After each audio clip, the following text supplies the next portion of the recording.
Life has a way of throwing you curveballs, doesn't it? Here I am, Joan, with my life's chapters so neatly organized like my accounting books, and just like that, everything's tipped out of balance. I work with numbers because they make sense to me, add and subtract, debit and credit, nothing unexpected. But no amount of reconciliation prepares you for personal loss. My second husband, George, the man who filled our lives with laughter and warmth, was gone in the blink of an eye, leaving a void no number could quantify. Now, it's just me and my memories of him, and Ellie, my bright, 20-year-old stepdaughter who's currently tackling college. My own kid, Mike, he's a different story. Pulled together, sharp in a suit, practically a mirror image of me at that age, but with the added fire of youth. He married Sarah. Oh, she's a piece of work. You can read ambition all over her face, and not necessarily the good kind. They were both over the other day. Supposed to be helping me sort through George's stuff, God knows there's enough of it, but it was turning into more of a drag than help, especially when Sarah found the jewelry set. It was a real beauty, shiny stones, intricate gold work, the sort of thing that's been in George's family for ages. Ellie's birthright, by all accounts. Sarah, she zeroed in on that set like a hawk on a field mouse. Joan, oh my God, check this out, she squealed, as she flicked her phone out and started snapping pictures. Easy there, Sarah, I called out, a bit startled by her enthusiasm. She fluttered around, barely listening to me. Can I take this with me? Can I? Now, I've never been one to shuffle words around. No, Sarah, I said, firm but calm as the day is long. That's Ellie's. It's been promised to her. The change in Sarah's demeanor was instant. Like a switch had flipped. Her face twisted up, her eyes went cold. She didn't even pretend to keep up the sweet daughter-in-law act. Really, Joan? After all we've been doing for you? Her voice was sharp, like she was trying to cut something open. I didn't budge an inch. Yeah, really, I shot back. Not raising my voice, but making damn sure she could hear me loud and clear. Ellie's his daughter. It's her family's. End of. With a huff that could have blown the house down, she turned on her heel and marched out, not even bothering to slam the door. Good riddance, I thought. Mike, he just shrugged it off, raking a hand through his hair as if he had bigger things on his mind. She'll get over it, Mom, he mumbled before following a storm of a wife out the door. I just shook my head, leaning against the cold marble counter. Is this what family comes down to? I muttered to myself. Sorting through George's things, I paused now and then to wipe my eyes. Funny how the world can shift on its axis in such a short time. I was just about to close the living room curtains when my phone rang, cutting through the quiet, just like that unexpected visitor who shows up right when you've settled in for the evening. Mike's picture flashed on the screen. My heart did a small somersault. We hadn't parted on the best of terms last we spoke, on account of Sarah and the jewelry. Hey, Mom, he started, no hellos, no how are yous. His voice was as tight as a drum, you could tell he was walking on eggshells. Sarah's pretty torn up about the whole, jewelry thing. I sighed, loud enough for him to hear. Mike, we talked about this already. That set belongs to Ellie. It's not just some trinket. He cut me off, quick as a whip. But Mom, she's really upset. She's been crying and everything. Ellie's got so much coming her way, what's one jewelry set to her? The irritation gnawed at me, hot and unyielding. Ellie has as much claim to it as Sarah has to the tears she's shedding, I said. My words were blunt, but I wasn't in the mood to sugarcoat things. Mike's voice rose, incredulous. Are you serious, Mom? We're talking about Sarah here. My wife. And I'm talking about Ellie, your stepsister. The daughter of the man who left the jewelry set behind. I fired back, the sting of disbelief thick in my voice. There was a beat of silence before Mike snapped. She could use some support too, Support's one thing, Mike, I said, my words sharp, but gifting her your sister's inheritance is something else. Tell Sarah to get her own. He wasn't going to back down. She feels like you don't care about her, about us. You're pushing your own son away. My patience was wearing thinner than an old dime. That's not fair, and you know it. If she wants jewelry, there's plenty of shops around. Mike huffed into the phone, a bitter sound. Wow, Mom, just wow. Yeah, wow, I echoed, my voice heavy with sarcasm before I could stop myself. Try putting your family first for once. That's when the line went dead, the click echoing like a door slamming in my head. I stared at the phone for a long minute before I dropped it onto the couch next to me. I was shaking, a cocktail of anger and hurt seething in my chest. I wasn't the bad guy here, was I? The house was silent around me, the weight of the confrontation heavy in the air. In that moment, I understood how greed could grab hold of someone, twist up their insides, and squeeze until they no longer recognized right from wrong. When Ellie came back home, the front door barely whispered its usual creak. Her eyes were red, telltale signs that she'd given in to the tears the way we all do when life gets too heavy. We wrapped our arms around each other, nothing needed to be said. The ache of losing George hung in the air, thick and palpable, but it was a sort of comfort having her close. Later we sat, sifting through old photos, chuckling through the wetness in our eyes as we placed memories onto the mantel, like building a little shrine to the man who'd meant the world and then some. That's when Mike and Sarah decided to barge in, no knocking, no bell. They pounded into the quiet like a clap of thunder, not caring much for the mood. Hey, we need to talk, Sarah announced, her eyes darting toward Ellie. We'll give you $4,000 for that jewelry set. Just like that, all business, like she was buying a used couch off the internet. Ellie's lips tightened, the shadow of her dad's stubbornness right there on her face. That set has been in my family for generations. It's staying in the family. And $4,000? It's worth more than that. Sarah launched right back at her, words sharp and mean. You don't need it. You probably won't even wear it. Her voice was rising, enough to shake the framed pictures. I got up, my legs stiff. I walked over to Sarah, standing closer than I usually do, mustering all the calm I had left. You'll do well to keep a civil tongue in your head. Sarah's face twisted into something ugly, her nostrils flaring. Mike stood aside, tight-lipped, looking at his shoes as if they were the most interesting things in the world.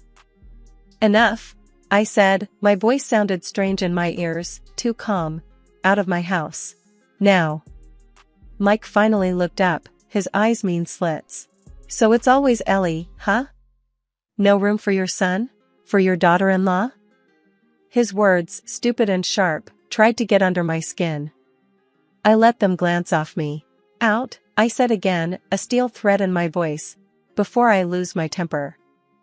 They went, Sarah slamming the door hard enough to rattle the glass in the windows, leaving Ellie and me in the freshly stirred silence.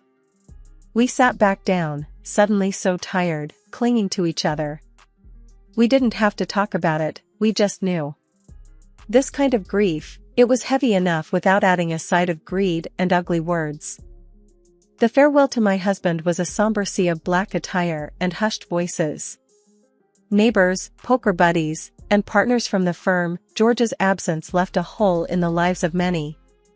As Ellie and I clung to each other, a steady stream of George's friends and our family offered their embraces and whispered comforts. He was a good man, they said. The best, another would agree, shaking their head. The steady cadence of condolences was almost rhythmic, apologies, tissues passed, hands held. Some recalled George with stories that brought smiles even through the tears. He could fix anything, a cousin recalled. Remember that barbecue when he saved the day with duct tape? That got a few watery chuckles. But in all this, there was a glaring empty space. Mike and Sarah. My own son and daughter-in-law were conspicuously absent, a silence that screamed louder than any words of comfort could soothe. Nobody mentioned it, but their absence was a specter over the whole affair.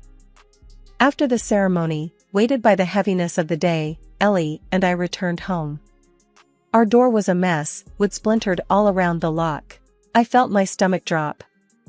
I knew what they were after before we even saw the empty space in the wall where the safe used to be. "We've been robbed," Ellie said. Her eyes were wide, scared, but mad too. I was shaking, anger boiling inside me like nothing before. Went straight for the security system, pulled up the footage, and there they were, Mike and Sarah, faces clear as day. I didn't even think. Grabbed the phone and dialed his number. When he picked up, trying to sound all sleepy and innocent like, I nearly lost it. "If you don't get those heirlooms back here within the hour, I'm ringing the police." My voice was like ice. At first, there was silence, then Sarah, never one to miss a chance to jab, snorted, "You wouldn't dare." It was like she threw fuel right into my fire. "You think I'm playin', girl?" My hands were shaking, but I kept my voice steady. "You're on camera. Both of ya. As clear as daylight, stuffin' my heritage into your dirty pockets." There was a beat of silence, then Mike. He had this squeak in his voice when he got scared. "Mom, we..." "Shut up, Mike," Sarah cut in, her voice twisted with something nasty. "She's bluffing." I didn't miss a beat. Cameras don't lie, Sarah. And they sure don't bluff. I wanted to reach through that phone and wipe that smug tone right off her face. "You got one chance to make it right. You hear me? One." Mike was begging now. "Please, Mom, I can explain." "Ain't nothin' to explain. You broke into my house and stole from Ellie, from me, from your dad's memory." "You can't prove it," Sarah said, but her voice wavered. She knew the game was up. I laughed, but there wasn't no humor in it. "Oh, I can. And I will. Get those jewels back or get ready to talk to the cops about what you did." The line went dead. I stood there, phone in hand, heart racing. Never thought it would come to this. Ellie was crying again, the kind of tears you cry when you're so mad you can't see straight. We cleaned up the mess they made, but it was like a bad taste that wouldn't go away. We waited, but a part of me, a big part, knew they weren't gonna make it right. Some folks, they just don't know how. Mike stomped in the next morning like he owned the place, overnight bags under his eyes telling stories of a sleepless night. Without a hello, he chucked a bag onto the ground where it hit with a pathetic sound and slid a few inches before stopping. Its contents jingled, echoing eerily in the tense air. I bent down, my heart racing, and unzipped the bag. Inside, jewelry pieces spilled out. But something was off. The color wasn't quite right, they lacked the weight of real gold and the sparkle of true jewels. Ellie, who had been biting her lip in silent hope, let out a whimper, her hand shaking as she picked up a necklace that looked like a toy you'd win at a carnival. "What is this crap, Mike?" I spat the question out. The necklace felt cold and light in my palm. "They're the jewels, Mom," Mike mumbled, not quite meeting my eyes. I squinted down at the necklace in my hand, turning it over. It was then I noticed the clasp was too shiny, too clean for something that was supposed to be decades old. My blood went from simmer to boil in a split second. "Jewels?" I laughed, bitter and loud. It was too much. "You think I'm an idiot?" Mike shifted from one foot to another, a twitch starting in his cheek. "Well, that's what we grabbed."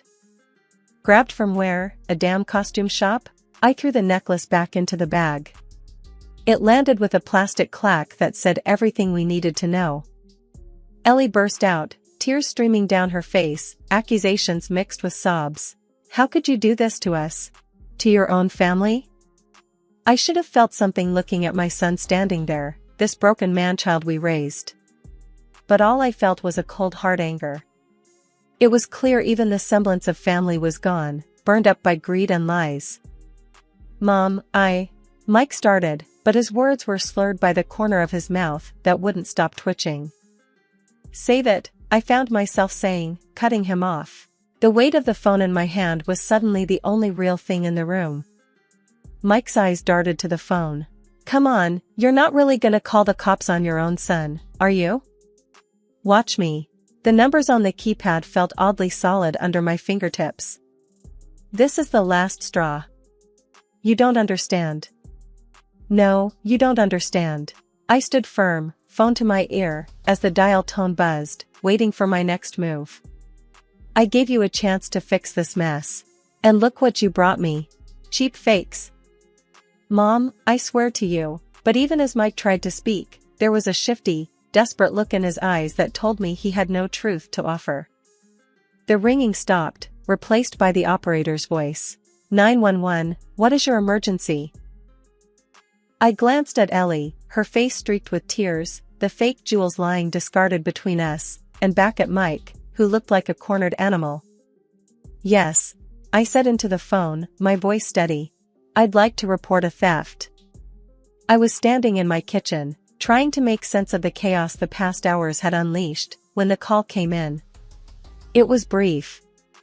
The cops had turned over Mike and Sarah's place and found what was missing, plus a little performance from Sarah for free.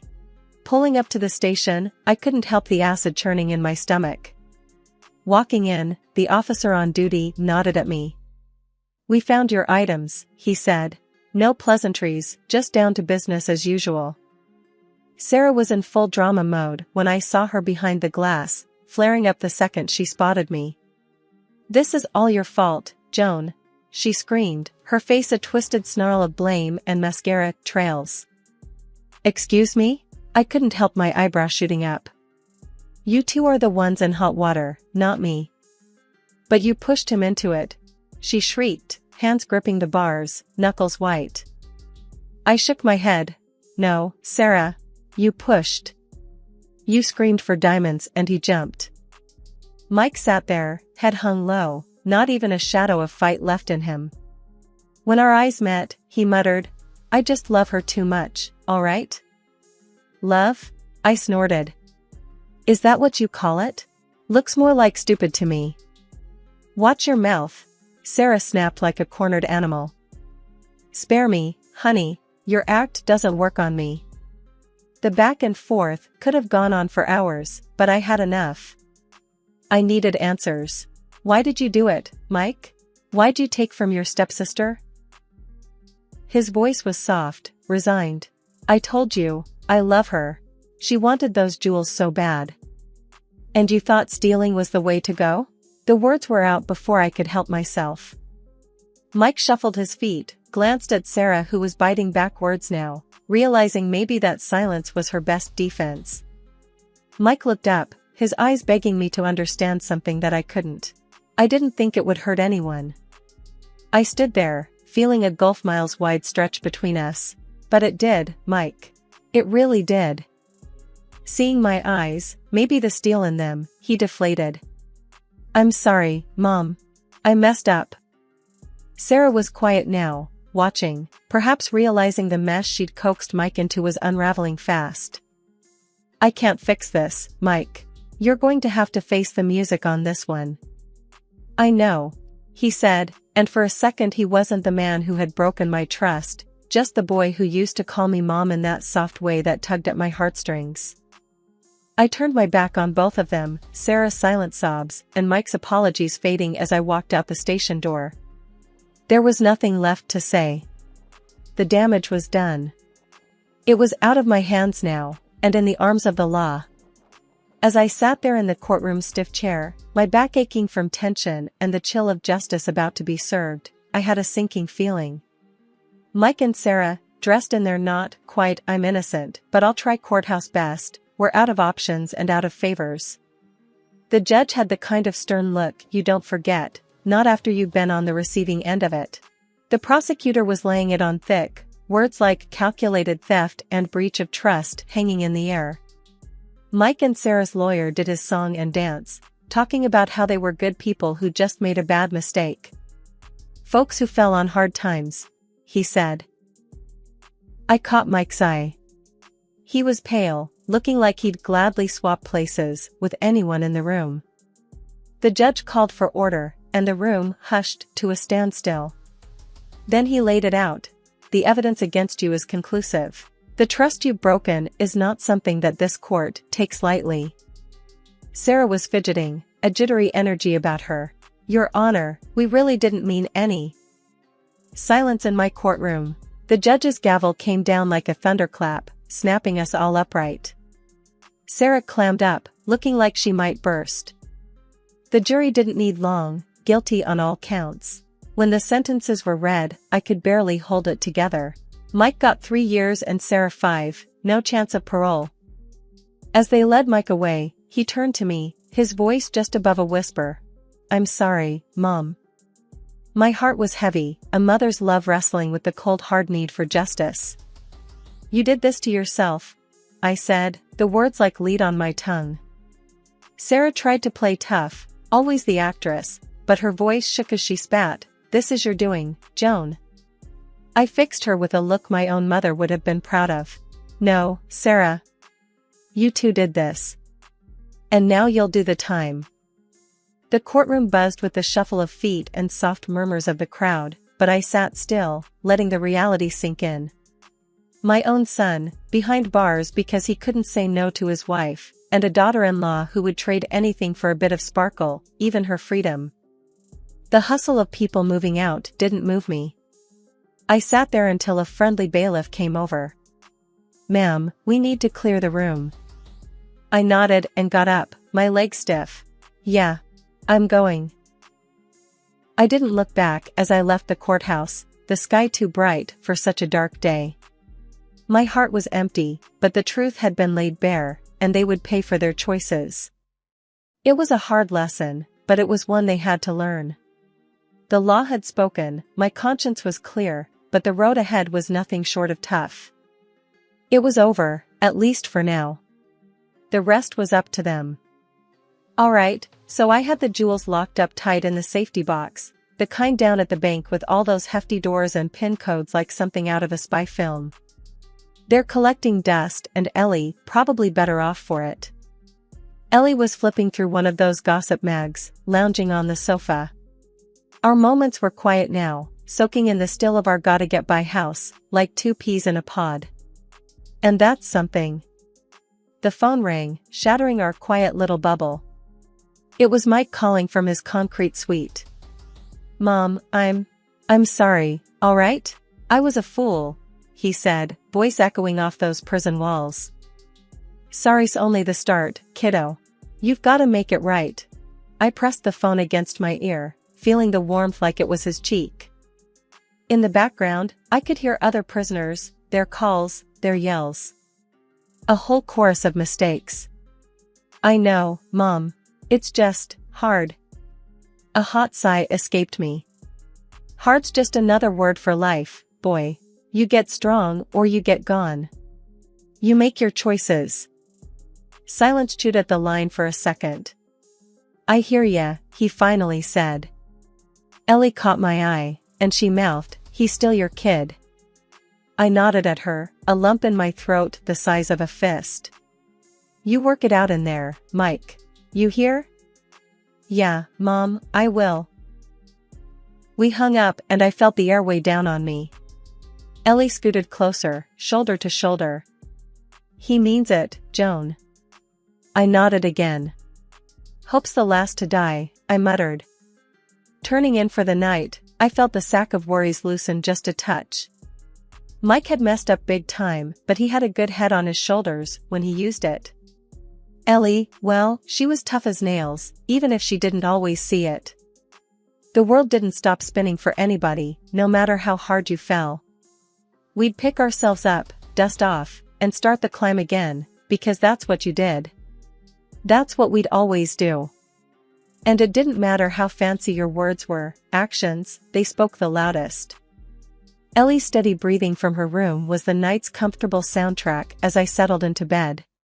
Yes, life was a mess, tangled and raw. But we were still kicking. And tomorrow, we'd kick even harder.